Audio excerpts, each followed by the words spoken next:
Michigan man Howard Kirby was down on his luck. His house was falling apart, his wife had left him, and he was experiencing some health issues.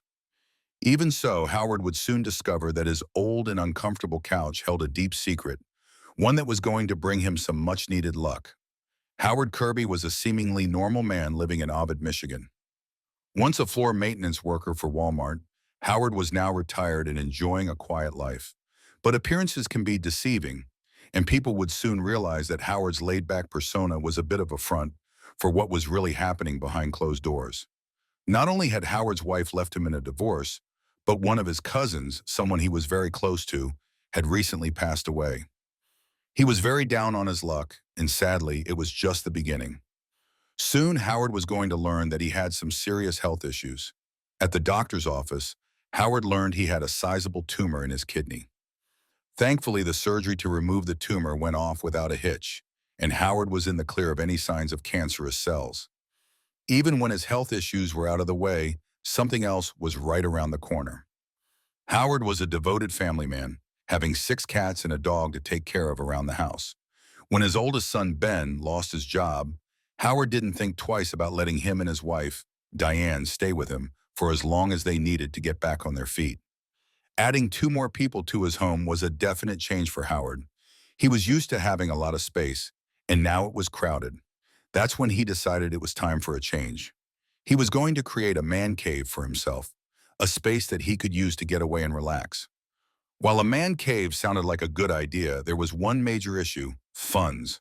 With so many people in the house and no one working, the family was struggling to make ends meet. Thankfully, Howard knew there were some stores around town where he could find some furniture for a discounted price. Howard knew there was no way he could purchase a new couch. They were very expensive, and he was taking care of his son and daughter-in-law.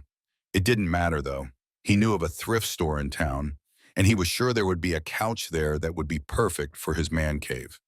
Howard got in his car and drove 10 miles to the Habitat for Humanity restore in Owasso. Browsing the thrift store, a couch finally caught Howard's eye. It was a sofa with a matching chair, complete with an old-school war theme of flowers and cannons. While it was definitely used, it held a certain charm Howard couldn't pass up. Little did Howard know that the couch he purchased from the Habitat for Humanity store would bring his luck right back up. First, he had to get it home.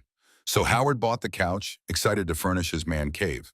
About a week later, he couldn't help but notice something didn't feel right with one of the cushions. It was a lot stiffer than the others. Howard went to Ben and Diane, telling them something was definitely wrong with the sofa he'd just purchased. One of the cushions was vastly uncomfortable. Investigating the issue, Diane noticed something was different about the one cushion.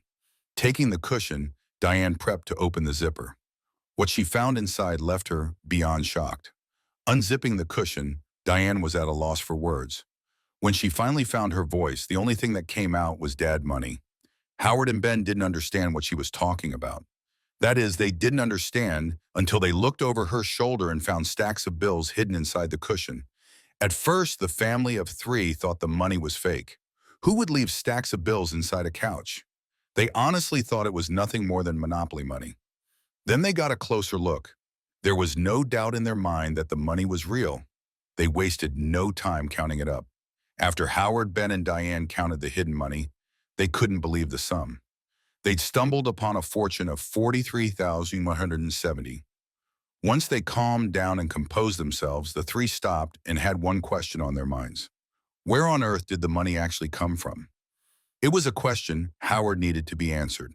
Before doing anything with the money, Howard knew he needed to take it to someone to ensure his family was legally safe from any repercussions.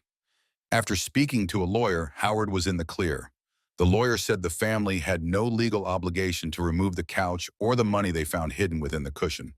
Still, Howard didn't feel right about keeping the money he didn't earn. Howard took a moment, thinking about everything he could do with his money. It would solve many problems. Being a born-again Christian, Christ in me is the one that actually gave the money back. Howard then contacted the thrift store, thinking that they might have the couch's original owner's name on file. He was right. Kim Foth Newberry sold the couch to Habitat for Humanity after her grandfather passed away, having no idea he'd hid money within one of the cushions. Imagine her surprise when she got a phone call from the store explaining what Howard had found. The store made arrangements for Howard and Kim to meet.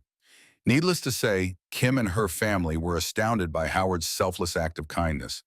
Howard's selfless act eventually made its way to a man named John, the branch manager for a building company called Eichenhout Saginaw. To reward Howard for being so selfless, John and his team decided to fix his roof free of charge. John wasn't the only one who recognized Howard's good deed. Jay Terrell, a man from Ontario, learned of Howard over the news and quickly became inspired by his story, wanting to help. He started a GoFundMe for Howard and his family, a fundraiser that resulted in over $15,000. Speaking of Howard, Jay said, "It shows that there are still good people out there." Soon after finding the money in the couch cushion, Howard and his son's lives changed. Ben was able to find a bar, allowing him and Diane to purchase a house for themselves. Not too far away from his father, Howard also took over his late sister's outreach program, delivering food and goods to those in need. During an interview with Leffler, Howard said, "I've got a roof over my head, I got food, I got clothing, I got a loving family. I am just blessed."